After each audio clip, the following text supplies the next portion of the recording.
Welcome to everybody who is joining us live today. Super excited to be here with David to talk about some really cool stuff in regards to ransomware and how we can kind of best prepare as MSPs to kind of be in the forefront of things so we can make sure we are, with all the breaches and everything out there, the better informed we can be, the better, right, David? Yes, there's so much information out there. We'll never learn it all, but the more you can do, the better, obviously. And there are a lot of good things you can do to prepare. Yeah. For those customers that do bad things, like open emails they shouldn't. Yeah, right. I mean, and we always are talking about the human factor of things, right? I mean, the level of training needed for, the 80-year-old receptionist versus Ken, who might be just out of college, just super tech savvy, knows a little bit about zero trust, right? I think everyone really. I mean, I look at my spam emails that are clearly phishing, not even targeted phishing, most of them. Yeah. They're just generic emails. I want to win all of those gift cards that they say I have won. Wouldn't that be nice, right? It would be great. But yeah, if you want to just kind of maybe introduce yourself and a little bit about what you do over at MSP 360, and we can kind of kick things off. Excellent. So I am David Gugick. I'm the VP of Product Management over at MSP 360, but I do a lot of things over there. I do some product management work. I do work a lot of events and webinars like this. I go to events and, work the shows, which I like as well. Yeah. Work with our partners. So I have some broad responsibilities at the company. I love it there. And, we'll have a slide at the end to tell you a little bit about what we do as a company in terms of the services that we offer MSPs at the end. So I won't spoil it because it'll be so exciting. So exciting. On that 1-minute slide of our portfolio. So that's what I do. And what we're going to do today is, you can see I crossed out the word doomsday. I when I wrote it initially, I was like, it's a doomsday prepper guy, but I was like, you know what, the world is scary enough. So really, this is just going to be a prepper guide. Some very high level things that MSPs can do to be prepared for a customer or even the MSP being hit by ransomware. And so you can recover in the quickest possible time. And sort of the soft side of ransomware recovery. All good stuff. All right. Awesome. Well, so I'm just curious, those of you who are live with us, in regards to ransomware, and I'll ask you this too, David, how many MSPs out there are you seeing that are offering cybersecurity awareness training to their clients? If you guys who are on the call, if you want to say yes, you already offer it, or like, no, that's not something I do today, or maybe it's something you're planning on implementing. I mean, while everybody answers, I do speak to a lot of customers and I usually ask them what they do. I would say on average these days, about 30% don't offer it yet and are considering it or looking into it. And a majority of the others outsource it, and maybe like 20% actually deliver it themselves. I think it's really going to depend on the size of the MSP, whether they outsource that type of security awareness training or they look to build something in-house. Yeah, I mean, and that's like as we were kind of talking before about the human aspect, right? You have people at all different calibers, right? So it all sometimes comes down to, well, how do I know who needs it and who doesn't, right? I mean, and that's a fair question. And I mean, I think the easy answer is everybody, right? Because like you said, we're never. Well, I would like 100% on that because I think it's hugely important. So we'll have a slide about why that's probably important to look into. A lot of reasons. So we'll get to it. So while everybody just answers, why don't we just kick things off since we have a lot of stuff to cover? Sounds like a plan. All right. So I think many of you who are, on the call now or listening to this later, pre-recorded, probably have experienced in some way or another a ransomware attack. And I've heard the saying, it's really not a matter of if, if there's going to be an attack, either at the MSP or more likely at one of your customers, but when that's going to happen. And when that happens, there is going to be a need to do a recovery from ransomware. So what I mentioned earlier is today we're going to concentrate sort of on the softer side, making sure you're ready for a recovery by reviewing a couple things that the MSPs can do to get them ready and put them in the best possible position of minimizing downtime at their customers, minimizing exposure by the MSP, preserving your customer relationships and all that. So within the presentation, we are going to briefly review the NIST cybersecurity framework, which is a great framework that we'll talk about that, the U.S. government has put together to help you understand what may be needed to protect yourself and your customers against cybersecurity events. So there's a lot of material, including some slides at the end that include things like useful links that you may want to go to, phishing simulators that are out there, ransomware decryptor sites that you may want to look into. Just get in your arsenal of information that you collect to be prepared. So we're not going to go through all the links at the end, but they'll be in the presentation for everybody to download and look at and add to if you already have lists. So awesome. Let's kick it off and just take a quick look back at 2021. We're only, roughly halfway through 2022. So, and we usually get these end of year reports from a variety of institutions out there that like to report on what's going on with ransomware and malware in general. What we saw in 2021 was that attacks were up 105% over 2020, and they've tripled since 2019. So there's no shortage, clearly, of the number of attempts and attacks against customers out there, with an estimates of over 600 million ransomware attacks. That's coming from a Sonic Wall, big report that they generated that we linked to at the end.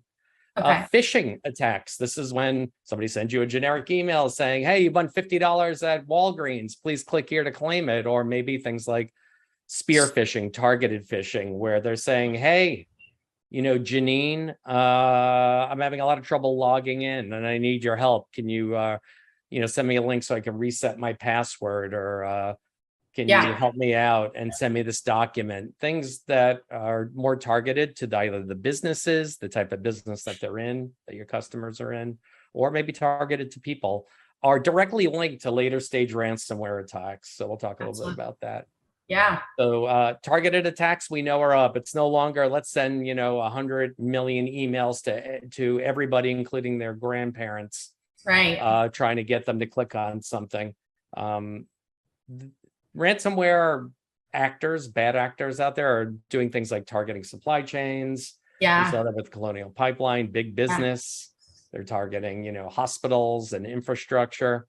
MSPs, sadly, we're all in the MSP space, and we know that they're targeting MSPs because why get at a handful of your customers? Because if they can infiltrate and attack the MSP successfully, they may get access to all of your customers. And that's super scary. So they're being strategic about it. I hate to use that word for somebody who's doing ransom, but they're being strategic about who they hit and who's most likely to pay the most money. We know that ransoms have gone up quite a bit. I used to tell this story 2 years ago when I used to do events, a true story of a neighbor of mine who's a dental hygienist and a friend. And she called me up one day back in 2018, early 2019. To tell me that they can't access their dental systems, that there's this weird message on the screen and somebody opened up something they shouldn't have. They were hit by ransomware. They weren't even having backups done at the time with their MSP because they declined it. They figured they can get by without it. And they ended up having to pay the ransom. Now, the interesting part of that is not only did paying the ransom work, and it always doesn't, and certainly not encouraged by most law enforcement, but the payment at the time was around $500. It was just fractional Bitcoin, even at the time. And now you will never see a ransom that low, not even if you're hit personally. I'm like, that's super low. Thousands, tens of thousands, hundreds of thousands, millions, depending on who you are. We've also seen both double and triple extortion threats. Double extortion threats is, well, why just encrypt the data in place? Let's steal and let's exfiltrate some of that data first. We'll look at it and then we'll threaten to release it. Yeah. Because then it's more likely that even if you could decrypt the data yourself, that, or because you have backups, or you could decrypt the data, that you may pay the ransom to avoid the leakage of potentially privileged IP. Now, obviously, you're dealing with criminals, so there's no guarantee. I was going to say, it's like you might when you pay that you're going to be able to decrypt your data, that it's going to prevent the leakage of data to the wider internet. Or your competitors, so there's no guarantee. But triple extortion threats have also on the rise. So there was a recent ransomware attack against a psychotherapy provider. They exfiltrated all of the medical privileged conversations between patients and their therapists. And rather than just threatening the psychotherapy center, they started figuring out who these people were and threatening to release their privileged and very personal information that they've shared with their therapists to the wider world if they didn't then pay a ransom. So I mean, and you think about that, that's like a ripple effect, right? Because like it just keeps going further and further and leaking further out. And I mean, yeah, like you said, you could pay the ransom, but that there's no guarantee you're going to get that back. No guarantees, but maybe you're going to look to minimize if the laws allow it, and that laws are going to, whether you pay a ransom or whether law enforcement helps you pay a ransom, it's probably going to depend on where you're located and maybe how powerful a company you are.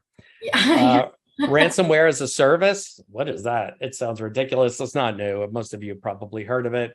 Ransomware as a service is really just a dark web rental business where if you decide you want to get into the ransomware business, you no longer have to be an accomplished software developer writing something that does all the work and bypasses security or looks for loopholes or 0 days in the sites you're trying to infect, and figuring out how to get paid through some type of cryptocurrency like Bitcoin. You can now rent out different ransomware products as a service, pay these companies, if you can call them that, a percentage of any ransoms that you collect. And so it makes it very easy if you feel like you want to be a criminal and get into this business to do it. And really the top concern for most of the folks we talk to out there is that they're worried about targeted phishing. They're worried about customers out there being targeted because targeted phishing attacks are often very difficult to avoid clicking on despite training. So that's something of concern. Yeah, I mean, I actually got one yesterday that was like your Amazon account has been deactivated due to like a fraudulent charge, like click here. Yeah, some of them are terrible. Like, you've been charged $1,400 for your Microsoft support for the year. If you change your mind, call us up and we can, fix it. And those are maybe your more typical scammers, not looking to put ransomware on. And then there are phishing emails like you're talking about that are looking to get on the system by hopefully attracting you with, a banking email in the hopes that maybe you have that bank, or maybe they know you have that bank because they've stolen credit card information.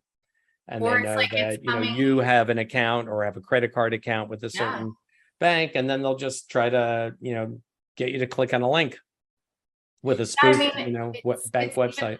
It's even coming through text messages now. Like that one from Amazon was a text message, and I was like, I mean, I know it's not real, right?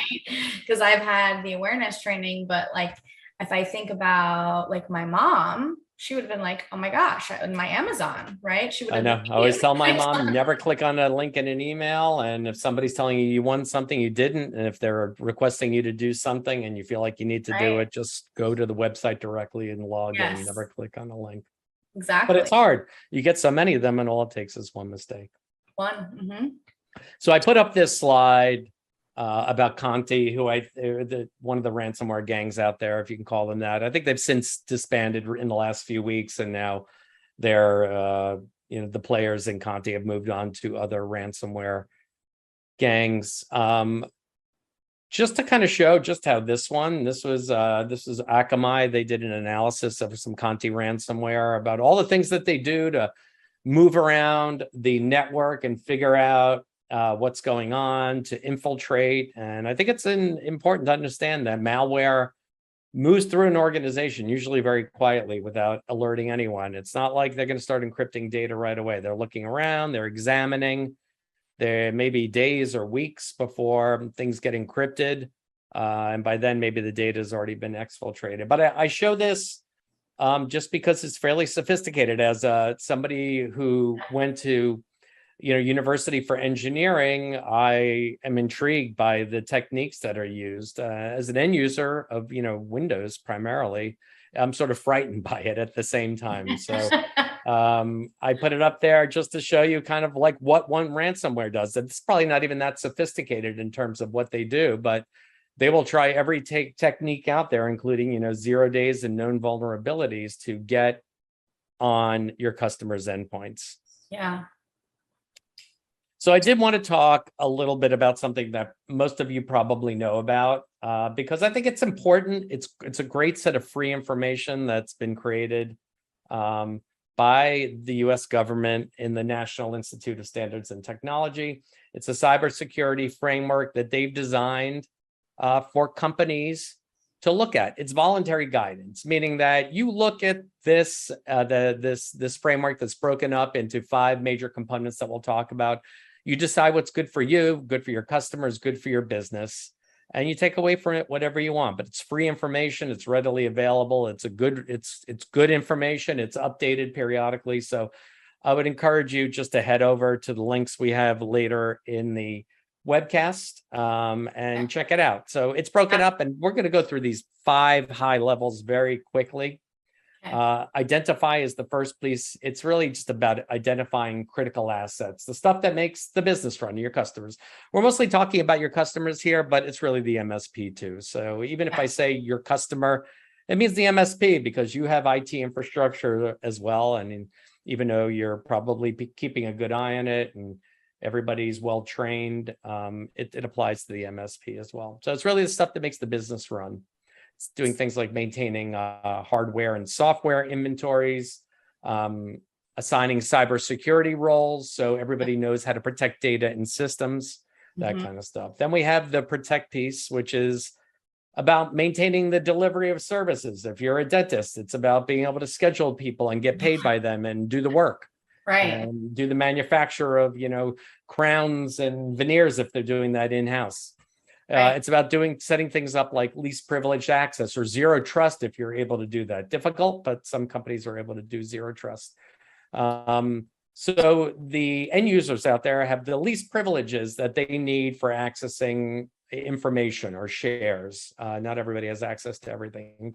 Encrypting data, whether it's in place, transmitted, over the internet, or encryption for backups, implementing your EDR and similar security solutions. So you can have the security products in place that are used to protect end users and servers, and they may frequently change based on features of cost. I know MSPs are very keen on looking to see what the best solutions are out there, and they're more than willing to switch if something is better or is just as good and comes at a lower cost, because we know MSPs need to make money, right? You're in the business of reselling services, so you need to resell and make money. So you're going to look for the right solutions that make that possible. Absolutely. But also things like updating your operating systems to ensure security patches are applied. Oh yeah. Scanning for vulnerabilities, doing training, right, which we'll talk a lot more about. Then we have the detection phase. This is about the ability to identify when a cybersecurity event happens, and maybe doing things like doing penetration testing, doing log analysis, being able to identify and quickly to respond to unauthorized access, having firewalls set up that allow certain activity in but don't allow others, and really understanding the impact of any type of cybersecurity event if your customers are hit by ransomware. What's going to be the effect? And then, of course, if somebody is hit, responding. It's about knowing how to respond. This is what we're going to talk more about on the upcoming slides. About testing and updating your response procedures and response plans. Yeah. and the coordination that you're going to have to do with, fellow employees at the MSP, your customers, and external stakeholders like, the vendors you're working with, law enforcement, legal, insurance, all Yeah. that good stuff. And then last piece is the recovery piece, right? Because if you're hit, there's going to have to be a recovery of some kind. And the Yeah. worst possible case, it's going to be probably re-imaging of everything, a loss of data, Yeah. recovering. But in the best possible case, you'll be able to recover data, hopefully through backups without having to pay a ransom and get those systems up and running again after they're cleaned up. Right. Really, so it's all about restoring systems so business your customers can continue running again. And also the communication piece with the internal and external stakeholders, the who, what's, and when's, all that good stuff. Testing your recovery plans, managing PR, all that stuff, because you have a reputation. If your customers are hit by ransomware and they don't have a good experience in getting recovered, they may not be a big advocate for the MSP.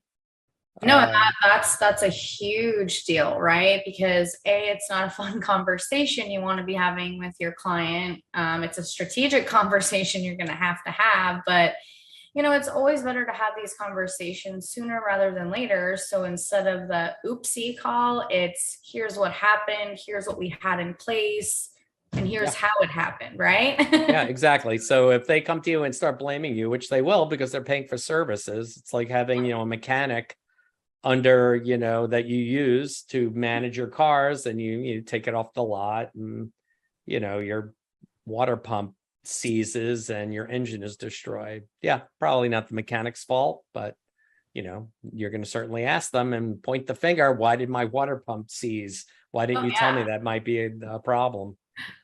So make sure that you as the MSP are doing the things you need to do, like the training things that we'll talk about. So let's get into the first piece, which is creating a cyber incident response plan, right? First thing you're going to do, and this is a preparatory step.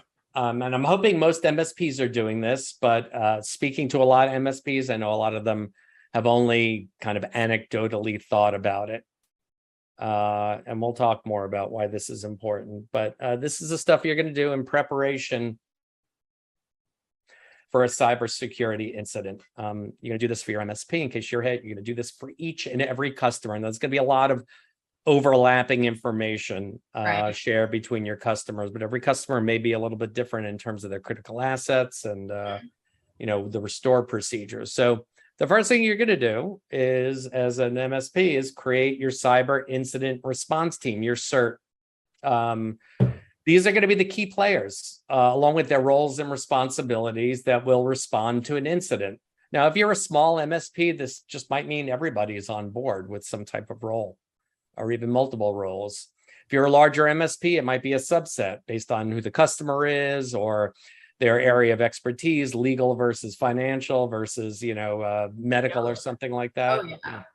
It could be anything, but everybody's going to know what their roles are, and you're going to know how to contact them 24/7 in case there's a problem. Last thing you want to be doing is digging for phone numbers or not having backups if somebody's on vacation. Joe's on vacation. Who do we call? We don't know. The we don't know is the thing you want to avoid. Yeah. Develop your contact list. So this is not only for your internal people, your response personnel, but this is also for your partners. How do I get in touch with all my vendors, my RMM vendor, my backup vendor, my equipment vendors, my software vendors for, Linux or Windows, whoever I'm using for support? Where are my ransomware decryptor sites? Where am I going to go to look to test one of these encrypted files to see if there's a known decryptor out there for it, so I can avoid a prolonged downtime for this customer? So you're going to identify each person in your CERT, and you're going to identify who they're authorized to engage with in terms of services. Who's going to call up the backup vendor and contact them to make sure we can get these systems up and running? Who is going to, reach out to Microsoft to know how to do this? Who's going to contact the security people? All that stuff should be identified in advance. Your key documentation of business critical networks and systems. We talked about this, documenting the software, the hardware at each customer. It's going to be different. So you must document it and keep it up to date. That includes critical systems, credentials, hopefully using, some type of secure credential database to manage all the credentials. Yeah. Rather than post-it notes, procedures Post-it for note. removing access, right? When ransomware is in an environment, it's likely hasn't spread everywhere. Right. So you may need to remove access to areas that are unaffected. And providing temporary access to incident responders. Somebody goes in after things have been disconnected and they need to get in and address something and they can't. That's a problem as well. So you need to be able to remove access, but also be able to provide temporary access. And this is all needs to be documented. If they're going into Windows and Active Directory, what accounts are they using to do this? What needs to be disconnected? Do network cables need to be pulled? Do switches need to be turned off, or systems need to be physically just shut off completely? This is all stuff that's going to be different per customer. So your incident reporting requirements are things like, this may depend on the severity of the incident, I should say, but whether or not you might be required to report to regulatory agencies, things like government officials, the FBI, if you're in the United States, whether or not your customer needs to report to their customers, maybe insurance providers, if you're working with a customer's or insurance provider or your own, or even other third parties. Develop your technical response procedures. This is really the procedures on how to investigate, contain, eradicate, and recover from an incident. And that'll include a lot of things we're talking about here and more, obviously. On the legal side, you need to make sure that you're coordinating everything you do, especially depending on the severity of the issue, with your customer's legal teams. Yes. I would not recommend, I'm not a lawyer, I'm not an insurance broker. Right. But my recommendation as somebody who spoke to people in those fields is that you do everything with the coordination of your legal team. And if you don't have dedicated legal representation, then find a company out there that can do kind of lawyers for hire. I know they're out there. There's outside, counsel places that can help with this kind of stuff, but have somebody preferably who's under retainer that you can call up at a moment's notice and get guidance. The last thing you want to do is be revealing information you shouldn't, reaching out to people you shouldn't, doing something that's potentially illegal in your jurisdiction or country. Right. And that's what I was just going to say. Like, you just need to have that kind of backbone, because the things that are coming down the pipe with this and cyber insurance and things like that, like it's a lot. And the laws are changing. And so like having that a legal person to kind of help walk you through that, because it can get really hairy, right? It's very stressful. I mean, we're talking about getting up, like the last item, exercising and plan training your staff and updating regularly. It's practice, right? There's a reason, military and space flight and things like commercial aviation, anything that requires continued education, even being a lawyer or a doctor out there, requires constant vigilance and making sure you understand procedures and the techniques on how to do things. There's a reason, that continued, quote unquote, continued education is important, because you forget. And if you don't practice, you're going to be in a position of, what do we do? Just understanding the high levels without clear documentation and an understanding by everybody who's on the cert about what they need to be doing, right, and really slow down the response. Yeah, because I mean, it's very stressful when something like that happens. And I mean, as you just pointed out, there are so many points that need to be covered, right, when something happens. So to have that documented rather than, oh yeah, I forgot about this. Oh yeah, that's right, I forgot to put the patch in place, right? It helps you. I mean, and I'll ask you this, I'm seeing more and more end clients asking MSPs if they have an incident response plan in place, right? Well, I mean, they should be asking that if they're, tech savvy. I'm not sure a salon owner is going to ask that, Right. maybe, or even, most doctors' offices might not ask things like that. Maybe a law firm might ask for it. Bigger companies would certainly ask for it. And that'll be part of the vetting process on the MSP. And it's certainly something you could sell when you're selling your services. So if you're in there as a competitive MSP trying to secure the business of a new customer, and you tell them we have, we have our, cyber security incident response team set up. We do, annual training or biannual training. We are going to do a clear analysis of your hardware and software assets. We're going to discuss with you things I'll talk about on the next slide, like SLAs and things like that. Yeah. Make sure we are prepared in case something bad happens. And then we're going to do things like training, which we're going to talk about now.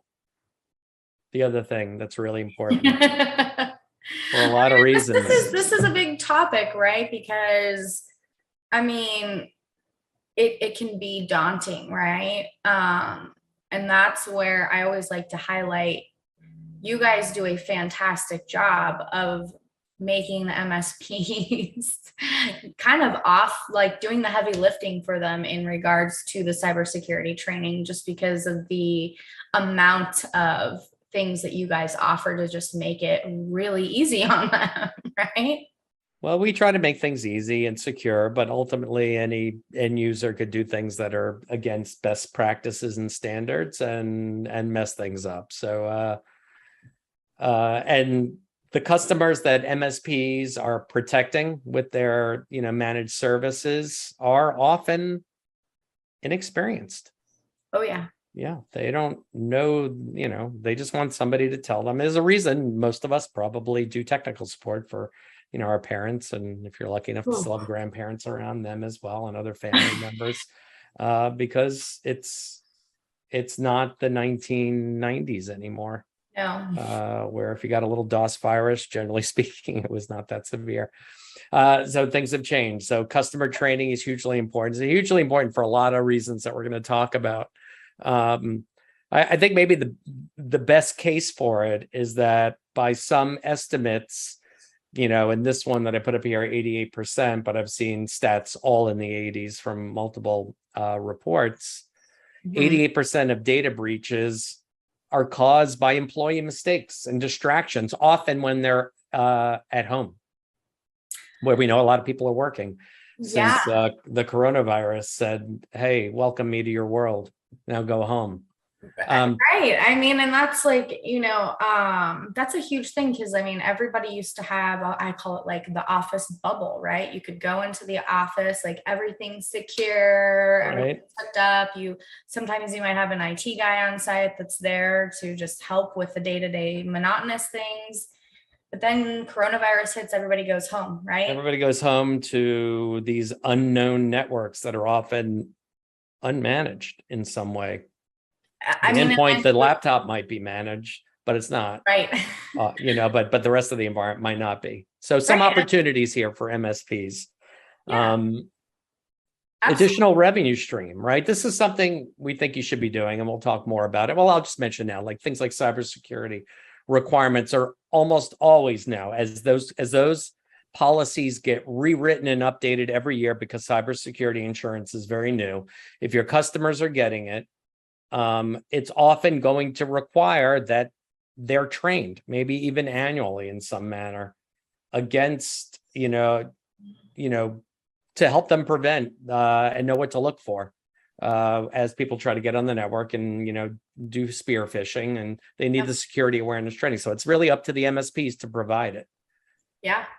So I don't know if it's worth asking right now, who's providing cybersecurity awareness training out there already. And if so, maybe do a 2-in-1. Let us know if you are doing it, whether or not you're delivering it yourself or you're outsourcing it, because I know it's a big thing to write for a lot of MSPs. So they are using outsourcing companies who do just the security training, awareness training as a business. So be good to know. If you just throw it in chat, let us know. Yeah, let us know, guys. That would be great. All right. So while you're answering that, you do need to conduct regularly scheduled training with new customers, and certainly as they onboard new employees, so they can understand things like what spear phishing is, maybe not in its technical terms, but what to look for as people try to get access to unauthorized information, get credentials, or do things like spread malware. You can consider live training or in-person training, whatever works for you. and satisfies the training need and maybe any cyber insurance requirements that the customers may have. Yeah, I was going to say, and on that note, like that changes, right? Based off of the type of cyber insurance that is needed, right? Well, yeah, I think, according to most people I've spoken to, that, cybersecurity awareness training is going to be a requirement on every cyber insurance policy. Meaning that if you can prove that you've had security awareness training, so, you have a doctor's office or a hospital, right? And it's probably more of an issue for smaller companies because we know the big ones are probably going to get this stuff if needed. But if they can't prove to their insurance provider that they've had training, that they might be unable to, exercise that policy and get, some recompense from the costs or downtime for their business. Exactly. So, it's going to be important for your customers to read their own policies because more likely than not, the MSP is not in the insurance space. They're not licensed insurance brokers, although they might be working with some. But if you're conducting the training, then if they do need it, then they will have it. They'll be able to check that box, which is important. Yep. So something that I know employees hate are doing things like organization-wide phishing tests. Now, I've spoken to a lot of friends who have gone through this at their companies. And it's pretty common for the company to send an email out in advance, letting the employees know. I don't know if they do this because there's maybe some legal requirement to do it. Now, I don't think of phishing. I don't know why they do it. Without knowing the law, I would say don't do it. That's a terrible idea. The whole idea behind phishing tests is for learning. It's not for pointing the finger and putting a scarlet letter on, on somebody and publicly, outing them as bad at knowing what to click on. It's not about firing people. It's about educating them on what to click on and what not to. So there are phishing simulators out there that can help you do this and organize things like generic and more spear phishing attacks, and you can monitor the results. So this is a good way, I think, to try to entice somebody to click on something and at least, provide those statistics back to your customers. Hey, we've seen a lot of improvements. This is what things look like before. This is what things look like, a year later, 2 years later. Your employees are doing great at this kind of stuff. So no, it's not 100% insurance against somebody doing something they shouldn't, but they can reveal some gaps in the training or employees that might need reinforcement, and that's fine. No, and password credential management. Oh, did you have something? I was going to say, I think that's a really great way to measure, right? And sending out an email before letting them know they're going to get a phishing email isn't super great. It's like telling somebody you're about to get tested before you test them. Exactly. So, it's not the worst thing in the world, but it's not ideal. I can understand why if you live at home and you have a family and young kids, you may want to practice fire drills, right? And you may tell them, hey, we're going to set the fire alarm off tonight while you're in the middle of sleeping. And these are the things we need to do. And this is what's important to grab and not grab. And this is where you go or not go. And to make sure you can get everybody out easily. Or, maybe if you're a prepper and you're living in an area with wildfires or earthquakes and floods, and you want to prepare for that type of disaster, knowing what to grab and what not to go and not to, how to get to the car and, get out of Dodge as quickly as possible. These are things that, can be practiced and are often very helpful to deal with in an emergency. Absolutely. Probably best if you don't warn the employees, though. In this case, that's just my recommendation. Another thing to do is provide the means for your customers to manage credentials. If you're not giving them credential management solutions so they can manage their usernames and passwords for the variety of services that they need to log into, they will use Post-it notes. Post-it note password management is live and well. I see it all the time, even with people I know who should be embarrassed that they're doing it and letting me know that they're doing it. It still happens all the time. All the time. There are free solutions out there. There are low-cost solutions out there. There are a lot of ways to manage credentials in a much more secure manner that allow your employees to use, kind of randomly created passwords that they don't ever have to remember, that they can get at with, by knowing one good password that lets them into all of their other credentials. So there are ways to manage that. Certainly anybody writing passwords down on a Post-it note under their desk. Yeah, we don't need that. Yes, But it's not secure. We've all watched War Games, the movie, and we know how Matthew Broderick's character got in. What was the password? I think the password was pencil, if I remember correctly. I think so.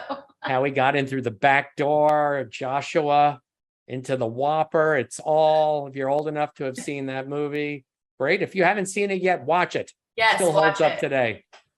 It's a great anyway. Work laptops.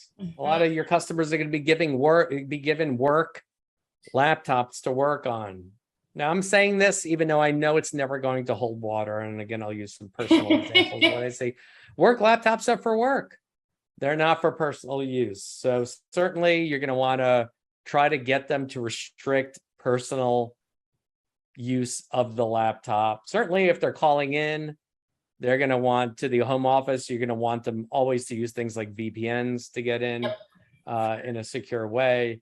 You're going to want to probably track what they're doing on those laptops in some manner, unless you are providing for personal use of it. But that's entirely up to you, the MSP and the company you work for, about what they want to do.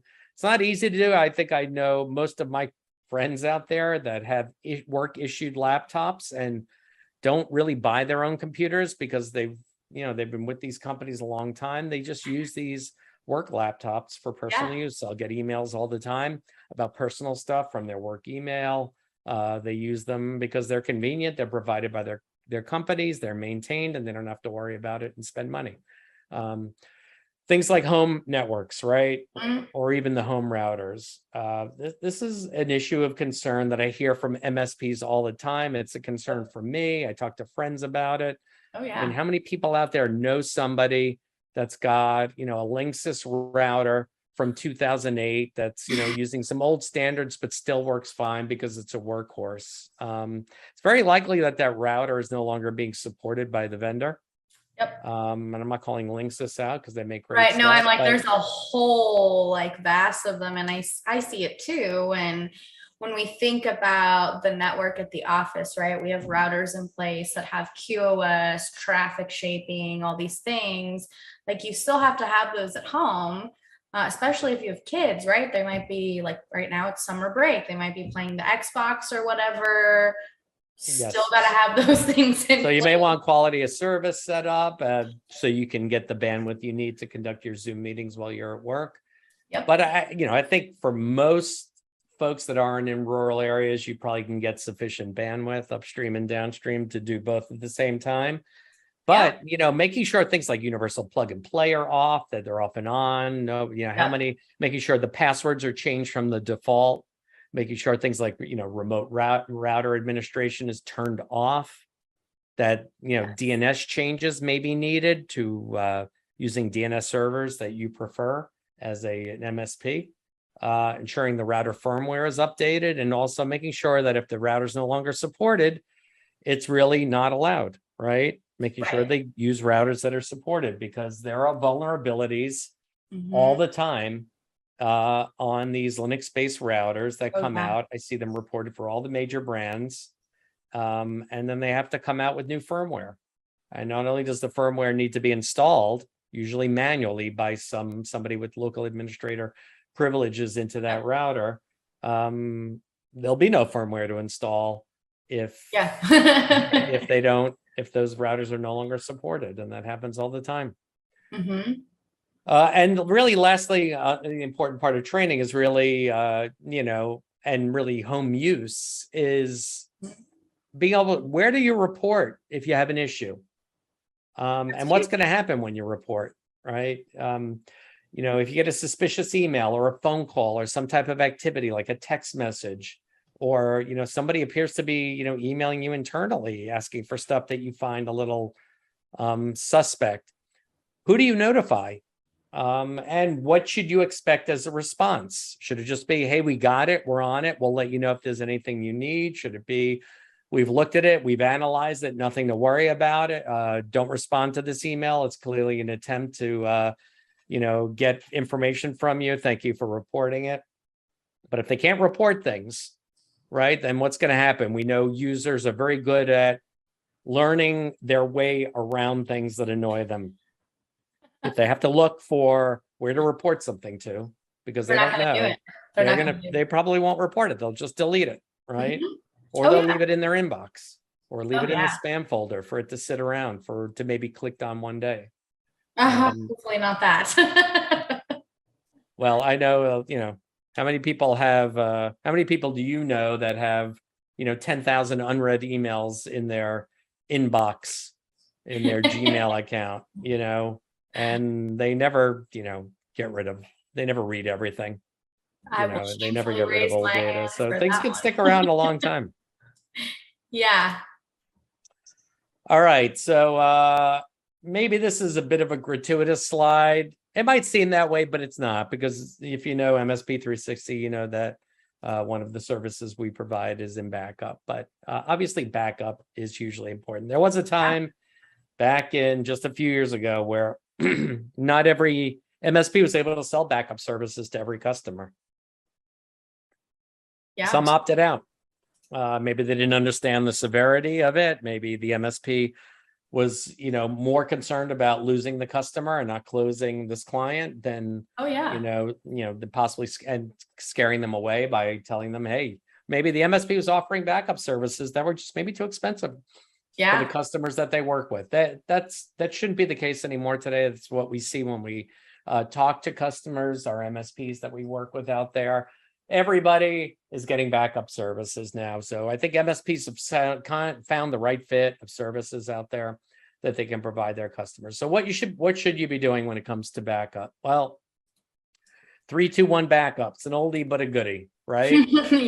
Backup your customer data to 2 separate locations, on-site for fast recovery to something like a NAS, and then off-site somewhere that's more secure, slightly air-gapped, something like the public cloud or private cloud if you're using a vendor with private cloud.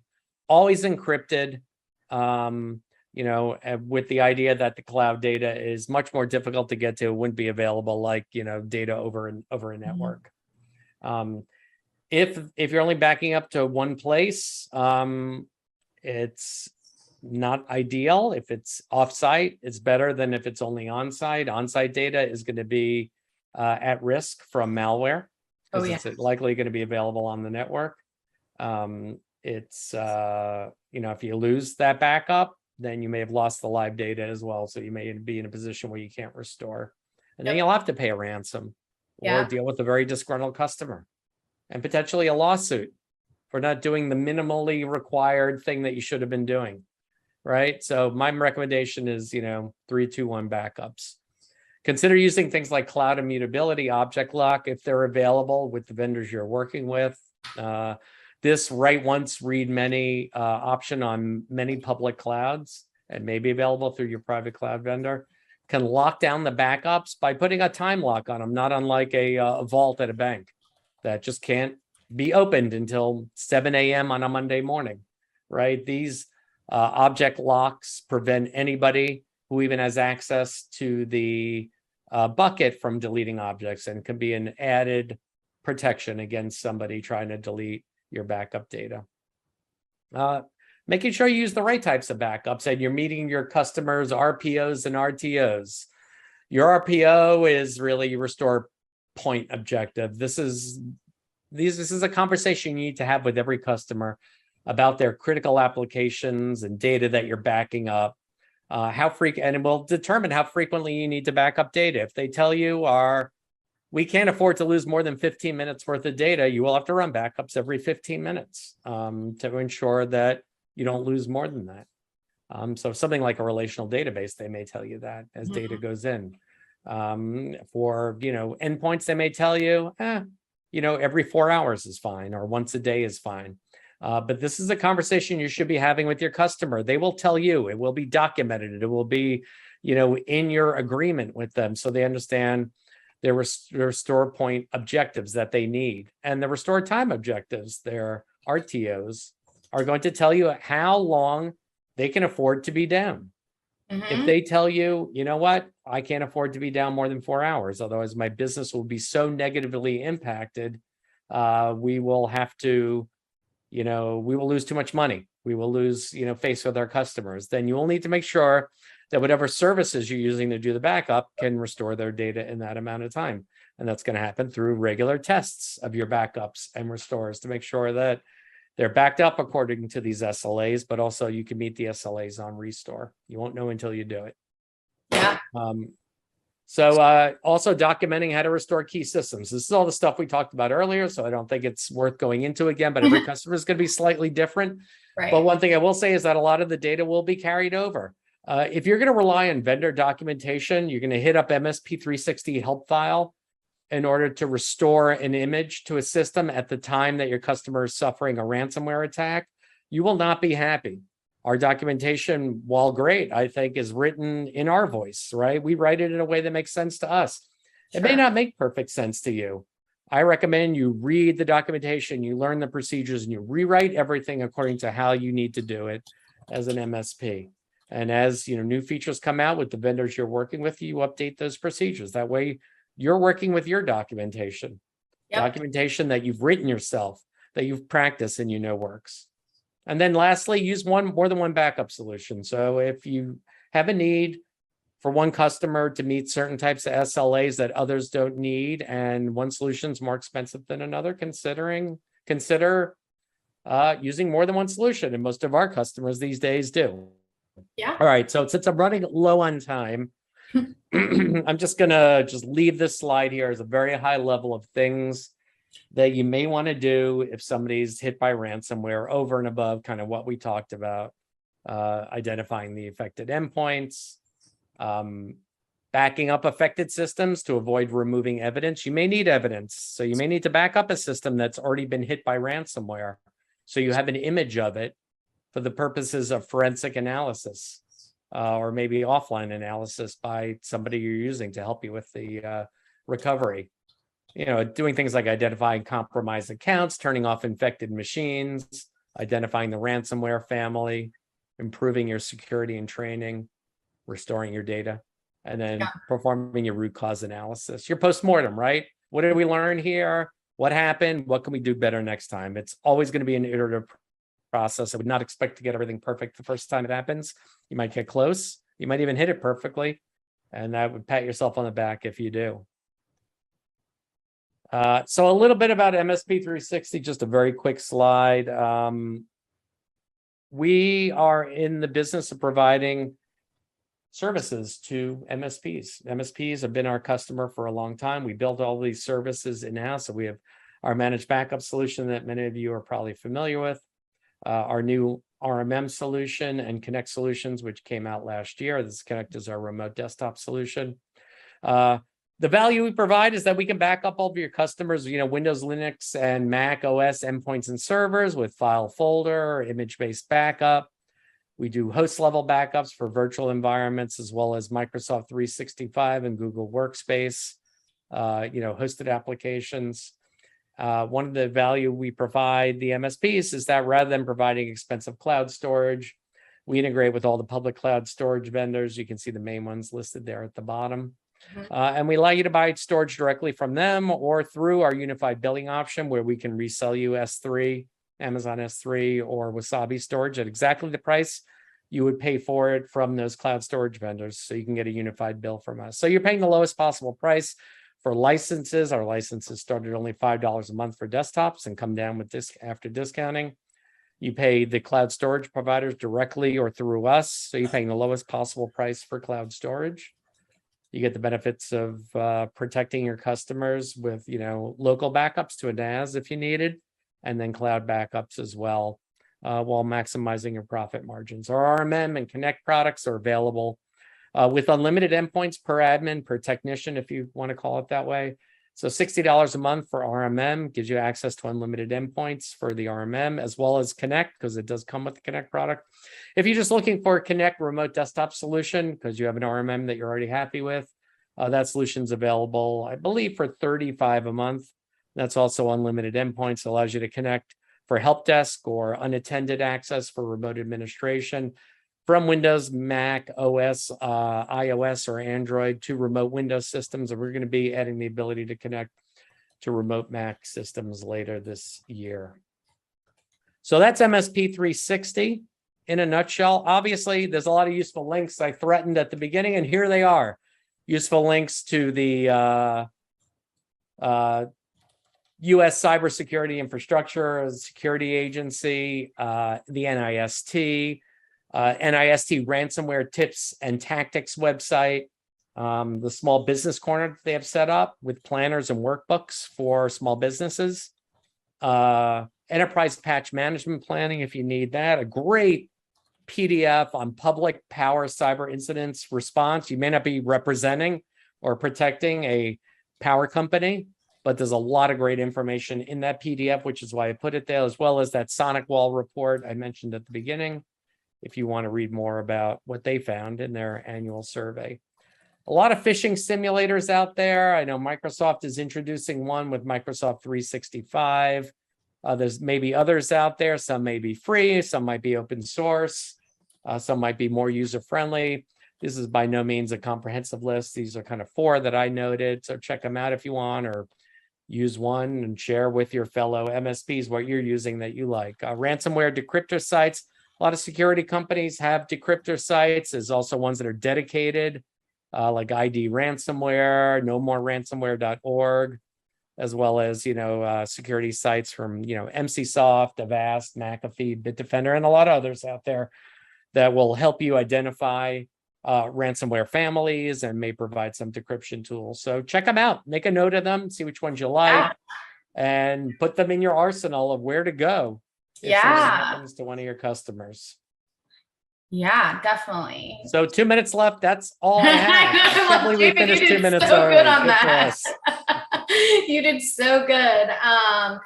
And appreciate you. I mean, this is all really important stuff, guys. And this is why we work with people like MSP 360, because they're here to help you with this. We don't want you to feel like you have to reinvent the wheel, right? It's a lot of work.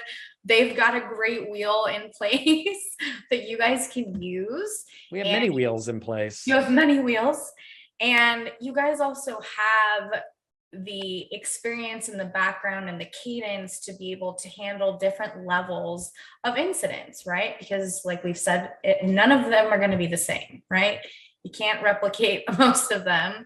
But yeah, if you guys are interested in finding out more about MSP 360 or signing up to maybe have a deeper discussion with them, please reach out to David. They have a fantastic team behind them that are here to just really support you as an MSP. Yep. You can go to msp360.com if you want. You can contact sales. We have weekly webinars if you want to see the products. You can reach out and request a personalized demo for you and your team. You can get a quote. You can send me an email and I'll get you in touch with somebody that can help you out. Whatever you need, whatever works best for you. I always say it's best to see a demo and hear a little bit about the product, even if it's a 15-minute presentation and demo. See if it's a good fit for you. We just want you to check us out, know we're out there, know the products that we offer, the pricing, and how we can save you money while protecting your customers. So please come to the website. Yeah, check it out, guys. Don't hesitate to reach out to David if you need more information. Also, if you need David's information, reach out to us. We can point you in their direction as well. As always, David, thank you so much for your time. I appreciate it. Thank you for having us, Lisa. It's always great to catch up with you guys, and thank you for being out there and just supporting the MSPs, because this is some serious stuff, right? Yep. All right. Well, all right. Cheers, everyone. Be safe. Be safe out there, and hopefully we'll see y'all on the road really soon.